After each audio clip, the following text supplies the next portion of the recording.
La semana pasada tuvimos la participación de un invitado muy especial, ¿sí? Y muy querido por nosotros, nuestro hermano en la fe, Esteban Moss, quien nos acompañó con la prédica La mujer samaritana, una vida transformada. Sin duda fue una prédica excelente, muy edificante para todos nosotros. Y bueno, retomemos ahora nuestra serie Gloria y Desgracia.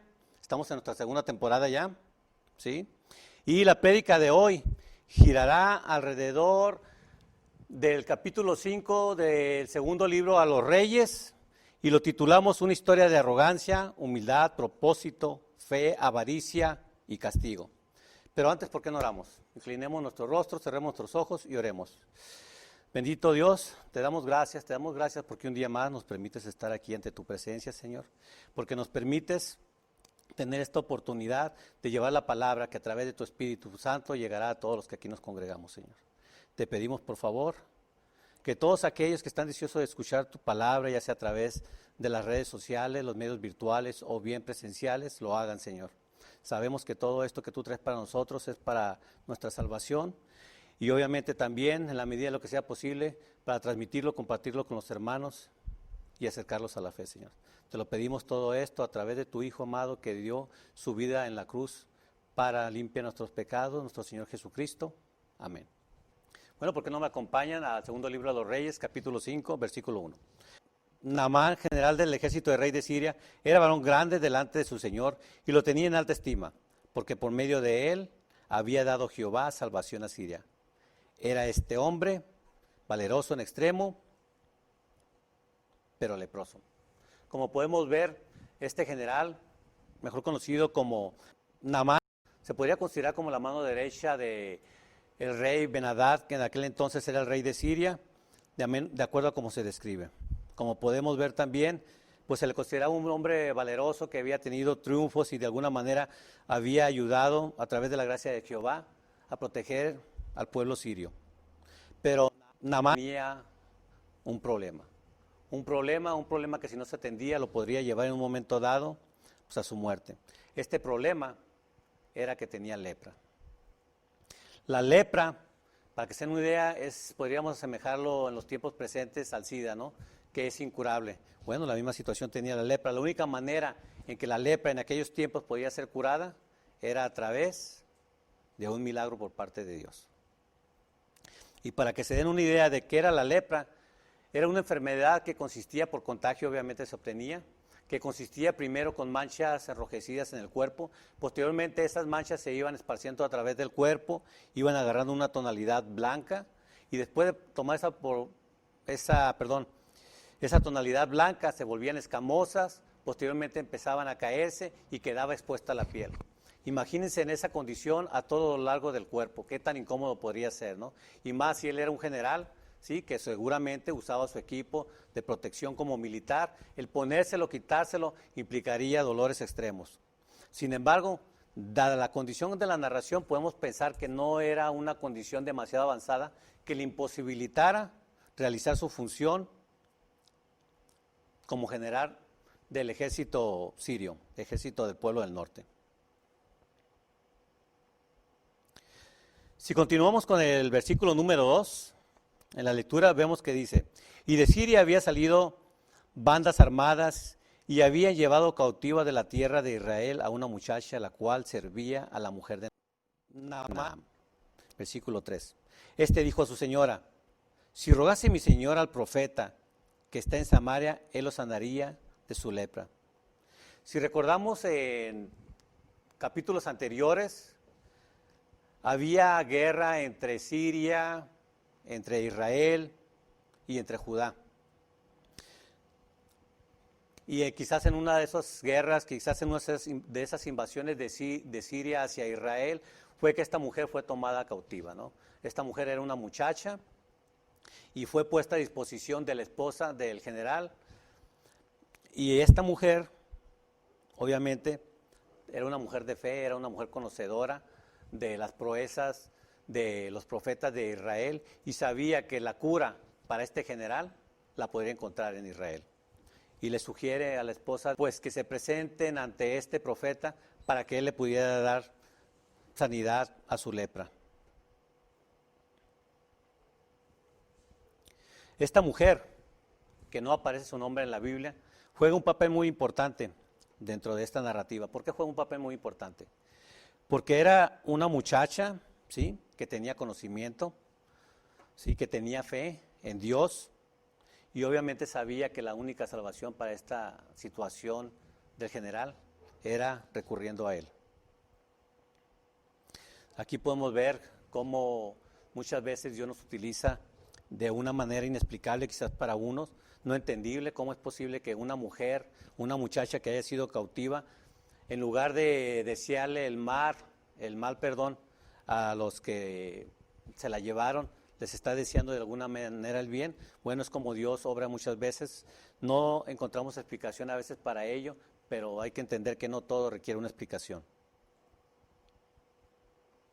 Así es que lo que se hizo con esto es que cuando llega, pues obviamente su esposa le hace ver esta situación que se puede dar y le puede llevar a la salvación. En el versículo 4, continuando leyendo tenemos: entrando Naamán a su señor, le relató diciendo, así ha dicho una muchacha que es de la tierra de Israel. Y le dijo el rey de Siria, anda, ve y yo enviaré cartas al rey de Israel. Salió pues él, llevando consigo 10 talentos de plata y 6,000 piezas de oro y 10 mudas de vestido. Versículo 6. Tomó también carta para el rey de Israel, que decía así, cuando lleguen a ti estas cartas, debes saber por ellas que yo envío a ti mi siervo Naamán para que lo sane de su lepra. Quiero pensar que el rey de Siria pensaba o tenía en mente que la relación del rey de Israel hacia Dios pues era firme, que su relación con este profeta Eliseo era firme y obviamente lograría esa proeza que estaba pidiendo, ¿no? Para eso, parte hacia Israel a presentarse ante el rey y llevando consigo, comentaba,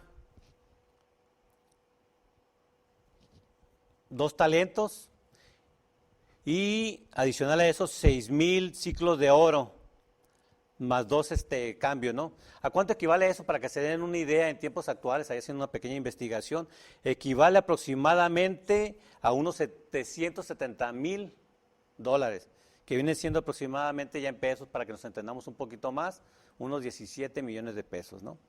Era, digamos, la recompensa que llevaba en un momento para el rey de Israel y el profeta, si se lograba esta proeza de curarlo de su lepra. Así como este rey tenía este pensar, este rey de Siria, pero tenía este pensar sobre el rey de Israel,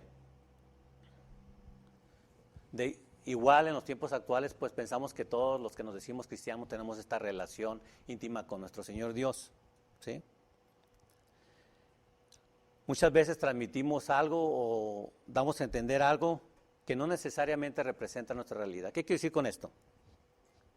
Si recordarán, allá por el mes de marzo inició la cuarentena. Antes de esta cuarentena teníamos servicios dominicales, 2 servicios. Gracias a Dios, esos servicios casi siempre eran de asistencia total, se llenaban todos los asientos. Y los viernes teníamos otro servicio adicional, ¿sí? En total teníamos 3 servicios en lo que era una semana, donde los congregantes eran bastantes, créanme, en relación a lo que ahora tenemos. ¿Qué ha pasado quizás? Bueno, muchos creen que porque somos cristianos, nos congregábamos aquí en la iglesia, seguimos asistiendo como tal. Quizás no presencial por las condiciones y restricciones gubernamentales que tenemos, pero sí, al menos virtuales. Créanme, déjenme decirles, lamentablemente, que no es así. Actualmente, quienes somos testigos, presenciamos lo que son los servicios virtuales, vemos que las conexiones que hay a las redes sociales para ver estos servicios es mínima. ¿Qué quiero decir? De tener en una semana aproximadamente unas 200 asistencias ya presenciales entre los 3 servicios, tenemos a lo mucho, cuando bien nos va, cerca de 30 nomás. ¿Qué quiere decir? Muchas veces los que de afuera, que nos ven como cristianos, ven o perciben que somos firmes en la fe y al menos lo que podemos ver nos hace pensar en un momento dado que no del todo, ¿no? empezamos a dejar al lado ese tiempo que ya teníamos destinado, esos domingos que religiosamente veníamos a la iglesia, para ahora que no hay esa necesidad de hacerlo presencial, atender otras necesidades que quizás no son propias de Dios. Y si lo son, pues qué bueno, los felicito, los aplaudo por ello, pero a mi sentir, a mi ver, considero que no es en plenitud para todos. Continuando con el versículo 7, leemos y dice: luego de que el rey de Israel leyó las cartas, rasgó sus vestidos y dijo: ¿soy yo Dios que mate y dé vida, para que éste envíe a mí a que sane un hombre de su lepra? Considerad ahora y ved cómo busca ocasión contra mí. Versículo 8. Cuando Eliseo, el varón de Dios, oyó que el rey de Israel había rasgado sus vestidos, envía a decir al rey: ¿por qué has rasgado tus vestidos? Venga ahora a mí y sabrá que hay profeta en Israel. Versículo 9. Y vino Naamán con sus caballos y con su carro y se paró a las puertas de la casa de Eliseo. Aquí podemos ver claramente que el rey de Israel hace evidente que su relación con Dios no es la mejor, y obviamente lo vemos al momento en que está rasgando sus vestidos, ¿no? En aquel entonces el rasgar sus vestidos era una manera de manifestar a una persona que se sentía ofendida, agraviada, ¿sí?, insultada, infamiada por alguna situación que se daba. En este caso, él se sentía de esa manera. Pero por otro lado tenemos a Eliseo, que él es fiel a Dios, ¿sí?, y camina en su fe, que precisamente invita a que Naamán vaya precisamente a su presencia. En el versículo 10 vemos entonces que dice: entonces Eliseo le envía un mensajero diciendo: ve y lávate 7 veces en el Jordán, y tu carne se te restaurará, y serás limpio. Versículo 11. Y Naamán se fue enojado diciendo: he aquí yo decía para mí, saldrá él luego, y estando en pie invocará el nombre de Jehová su Dios, y alzará su mano y tocará el lugar y sanará la lepra. Abana y Farfar, ríos de Damasco, ¿no son mejores que todas las aguas de Israel? Si me lavas en ellos, ¿no seré también limpio? Y se volvió y se fue enojado. Aquí podemos ver, ahora sí que una característica de Naamán, ¿sí?, que ante su posición quizás jerárquica que tenía como general del ejército de Siria, debería tenérsele una cierta reverencia, una cierta atención personalizada, y al ver el que no la tiene, pues reniega, ¿no? Imagínense ustedes que en lugar de seguir la indicación que a través del siervo de Eliseo se le da de ir al río Jordán, se va a los ríos de Damasco, que quizás eran mucho más hermosos que el Jordán en aquel entonces, y se sumergiera 7 veces. ¿Creen ustedes que el milagro se hubiera dado? Bueno, pues la verdad, no lo creo. Si Dios pide que se haga de esa manera, es que pretende algo quizás en nosotros, en las personas a las cuales se dirige, en este caso a Naamán, ¿no?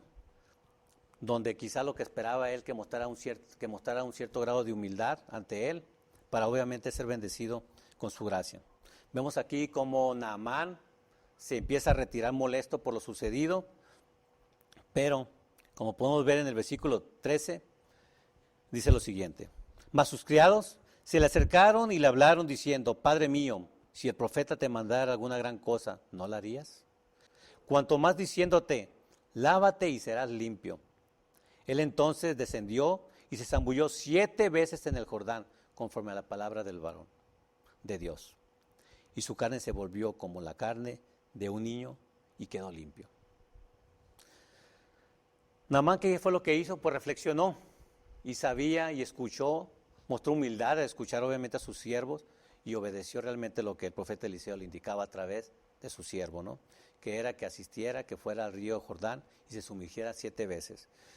Para empezar, debió haber mostrado primero humildad para poderlo hacer, por un lado, y por otro lado, debió haber mostrado fe. Cada vez que él se sumergía en el río, quiero pensar que esa fe se iba reafirmando, ¿sí? Se iba llenando de esperanzas, y al final se cumplió lo que el profeta Eliseo había profetizado, que al hacer esas 7 sumersiones en el agua del río Jordán, se eliminaría la lepra, y así fue.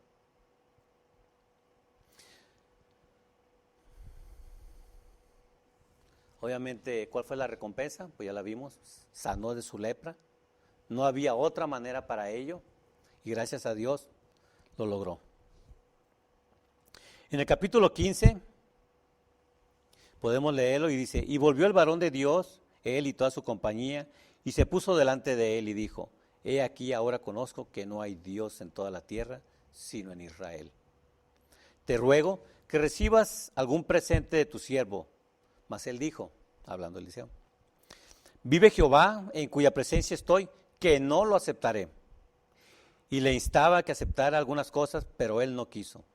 Entonces Naamán dijo, te ruego pues, que esta tierra no se dará a tu siervo la carga, te ruego pues, de esta tierra no se dará a tu siervo la carga de un par de mulas, porque de aquí en adelante tu siervo no sacrificará holocausto, ni ofrecerá sacrificio a otros dioses, sino a Jehová. En esto perdone Jehová a tu siervo, que cuando mi señor, el rey, entrare en el templo de Rimón, para adorar en él, y se apoyare sobre mi brazo, y si yo también me inclinara en el templo de Rimón, cuando haga tal, Jehová perdone en esto a tu siervo. Aquí podemos apreciar cómo el corazón de Naamán estaba lleno de gratitud y reconoce realmente a Dios como el Dios verdadero, ¿sí? Sin embargo, pues hace una petición a Eliseo, donde le dice que en el caso de que el rey sirio, Ben-Hadad, en un momento dado, asistiendo al templo de Rimón, que era el templo donde se encontraba el dios de los truenos, que así conocido en aquel entonces, pues le diera, ¿cómo le dirían? No lo juzgara o no lo castigara por ello, ¿no? Ya que iba a ser algo de lo cual él no estaba de acuerdo, pero tenía que de alguna manera obedecer a su rey, que era quien servía también. Algo que podemos ver aquí de Eliseo es que Eliseo le dice a él, ve en paz, versículo 19, y él le dijo, ve en paz. Se fue pues y caminó media legua de tierra, ¿no? Aquí podemos ver que Eliseo no le dice, sí, adelante, hazlo, no hay problema. Más que nada, como yo lo interpreto, es que le está diciendo, tú decides, tú sabes si lo haces o no lo haces. Tú sigue tu camino y decides si lo vas a hacer. Obviamente, pues, Naamán fue una persona agradecida, ¿sí? Una persona agradecida, como sucedió también con aquellos 10 leprosos que Jesús sanó, y lo podemos leer en Lucas 17, 11, 19, donde dice, si me acompañan, yendo Jesús a Jerusalén, pasaba entre Samaria y Galilea, y al entrar en una aldea, le salieron al encuentro 10 hombres leprosos, los cuales se pararon de lejos, y alzaron la voz diciendo, Jesús, Maestro, ten misericordia de nosotros. Cuando él los vio, les dijo, id, mostraos a los sacerdotes, y aconteció que mientras iban, fueron limpiados. Entonces uno de ellos, viendo que había sido sanado, volvió glorificando a Dios a gran voz, y se postró rostro en la tierra a sus pies, dando gracias, y este era samaritano. Respondiendo Jesús, dijo, ¿no son 10 los que fueron limpiados? ¿Y los 9? ¿Dónde están? No hubo quien volviera y diese gloria a Dios, sino este extranjero. Y le dijo, levántate, vete, tu fe te ha salvado. ¿Sí? Estas palabras fueron palabras que se le dan a este leproso, que dentro de los 10 fue el único que regresó y fue agradecido con Jesús, obviamente con Dios. Lo mismo hizo Naamán al regresar y querer dar estas ofrendas a Eliseo.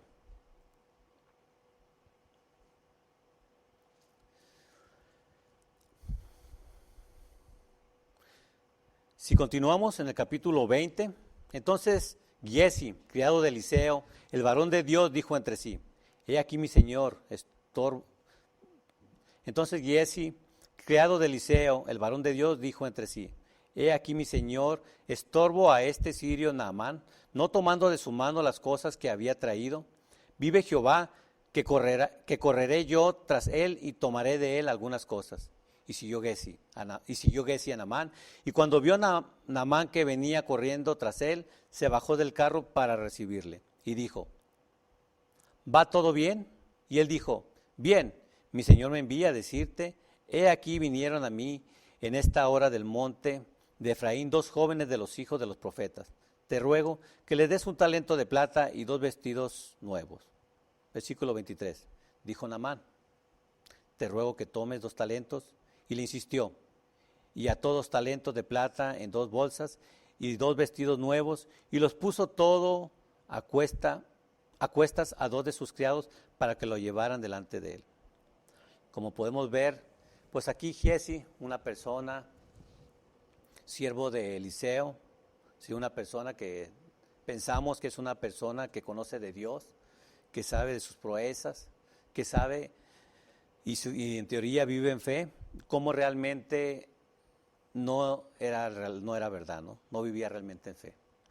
Lo vemos cuando va y alcanza a Naam a media legua de distancia. Media legua de distancia, para que se den una idea, es como ir de aquí más o menos al Boulevard 2000, a la altura de la Plaza 2000, ¿no?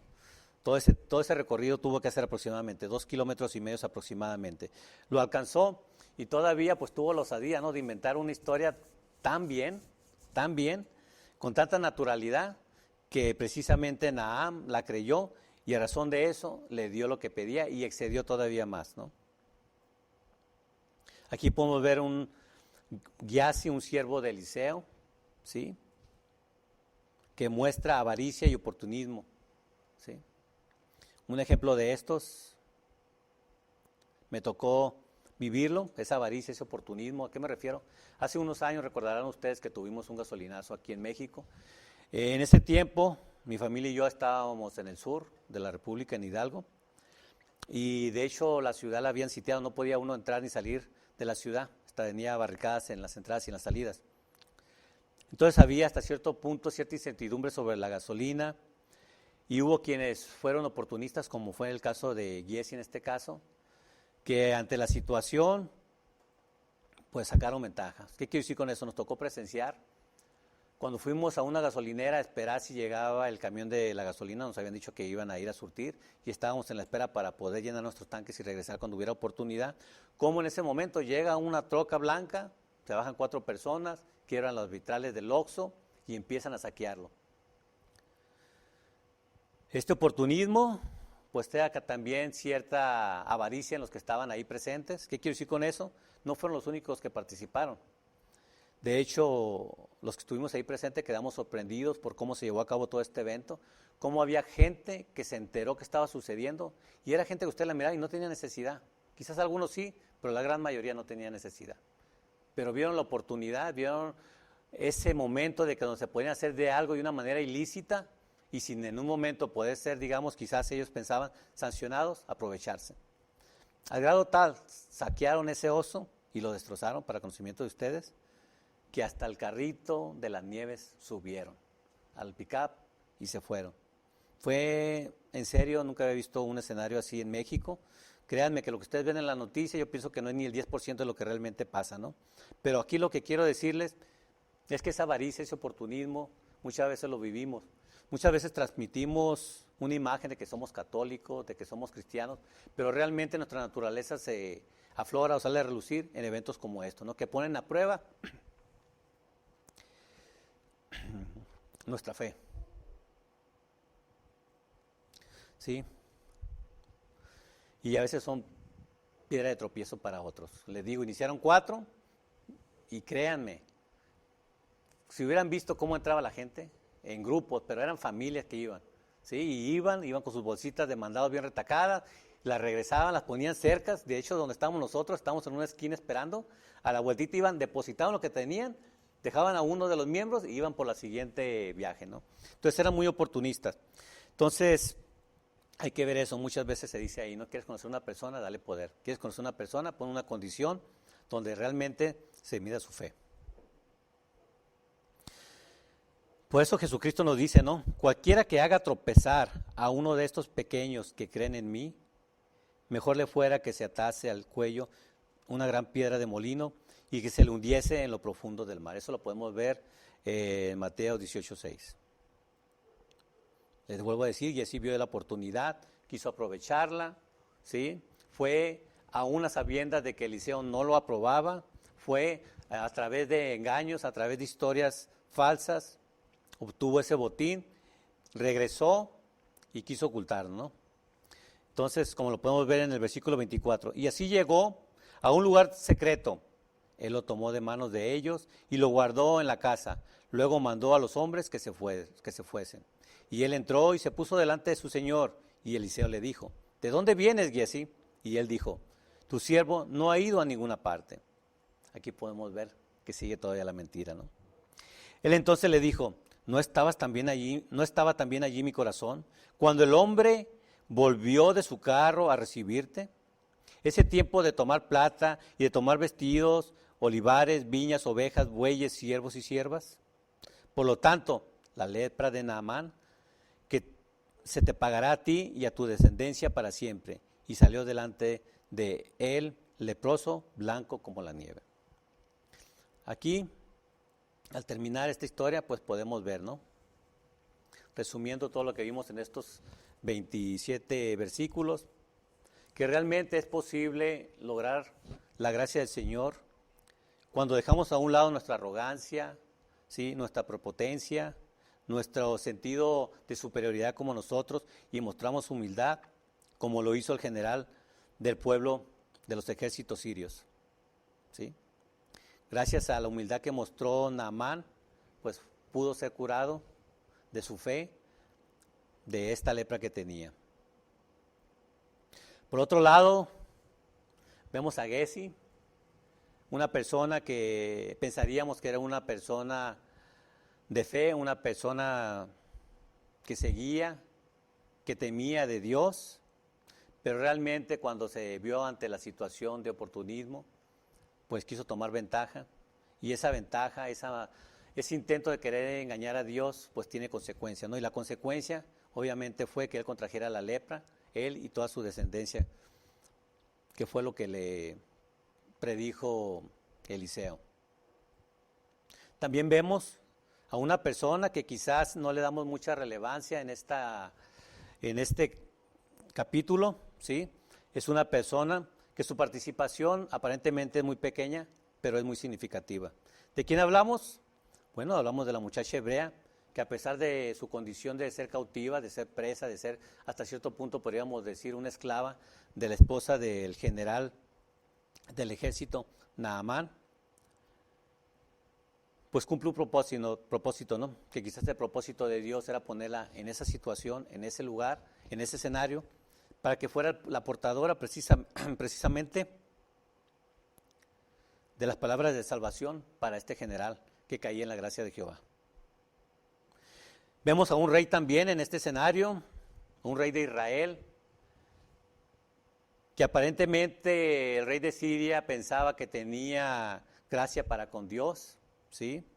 Que tenía fe en él, que realmente no lo tiene, ¿no? Al grado tal que se siente hasta ofendido, agraviado, cuando se le hace la petición de que por favor sane a su general de la lepra. Y más de tratar de razonar un poquito más, quisiera yo pensar que cuando el rey de Siria escribe esta carta y la envía al rey de Israel, no era necesariamente para que el rey de Israel lo curara en persona. Más que nada era para que él, a través de su profeta en Israel, que era Eliseo, llevara a cabo esta actividad. Pero el rey no tuvo esa visión y más que nada se cegó en su coraje y se ofendió y obviamente rasgó sus vestidos a manera de manifestar su inconformidad.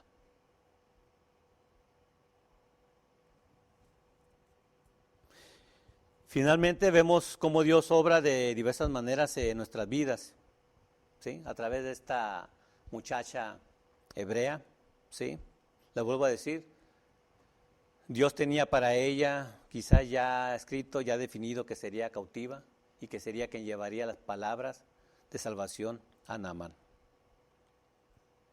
Asimismo nosotros lo podemos hacer también. ¿Cómo? Bueno, participando en las actividades propias que tenemos de la iglesia, sirviendo, asistiendo a la iglesia. Si no podemos presencialmente, gracias a Dios, ya llevamos, con esta va a ser nuestra cuarta semana que podemos hacerlo presencialmente, pues a través de las redes sociales, ¿sí? Podemos buscar conocer más de nuestro Dios, tenemos los martes de oración. Es una buena oportunidad para entrar en comunión con Dios también, ¿sí? Y hay muchas otras maneras que podemos hacerlo. Podemos otra vez reconsiderar esas situaciones que teníamos, esos actos que teníamos semana tras semana antes de la pandemia de asistir. Bueno, no puedo asistir ya a la iglesia todavía porque hay un grupo limitado, quizás quiero dar oportunidad a los que sí pueden ir, pero pueden hacerlo desde su casa, pueden hacerlo a través de las redes sociales, a través de estas plataformas que nos permiten llegar a ustedes, ¿sí? Esperamos que esta palabra pues realmente sean de aliento, sean edificantes para su vida, nos hagan reflexionar y Dios quiera que en este servicio que vayamos a ver este domingo o el que viene o los que vienen, pues consideremos esta situación y nos unamos a escuchar la palabra que Dios semana tras semana tiene para nosotros. Si no lo puede hacer en esta iglesia, no se preocupe, ya nuestro pastor nos lo ha dicho en repetidas ocasiones. Vean las prédicas de otras iglesias, escuchen la palabra, que es lo que se pretende, ¿sí? A fin de cuentas el propósito es el mismo, es alcanzar almas para Dios, ¿sí? Es lograr que entremos en comunión con Él, lo conozcamos mejor y obviamente sigamos sus preceptos. Bueno, no me queda más que darles las gracias por estar con nosotros el día de hoy en este servicio. Y quisiera dejarlos con unas preguntas, ¿no? ¿Qué consejo le daría usted a un amigo creyente cuya relación con Dios está siendo afectada por su codicia? Vimos a Gessi, ¿no? ¿Qué consejo le daría usted a un conocido, a un amigo, a un familiar, en la cual su relación con Dios está siendo afectada, ¿sí? Por su codicia? ¿Qué quiero decir con su codicia? Bueno, a lo mejor ahorita, dado que tenemos esta situación de que es virtual y no es presencial, contamos con un tiempo que antes a lo mejor ya lo teníamos destinado y nos sentíamos que era necesario venir y hacernos evidentes y que nos viera el pastor y que nos vieran los hermanos. Y ahora, como no se da esa situación, tenemos la oportunidad de que pues, nadie me ve, nadie sabe si estoy asistiendo o no, de destinar ese tiempo para otras actividades, cuando ya la teníamos en un momento dado asignada para estar ante Dios, a través de los servicios. La siguiente pregunta que les hago, ¿cuál de estos consejos ha aplicado usted en su propia vida? ¿Sí? Y la vuelvo a recapitular. No es cuál de estos consejos ha aplicado usted a su propia vida, me incluyo yo. ¿Cuál de estos consejos he aplicado a mi propia vida? Y obviamente, ¿cuál ha sido el resultado?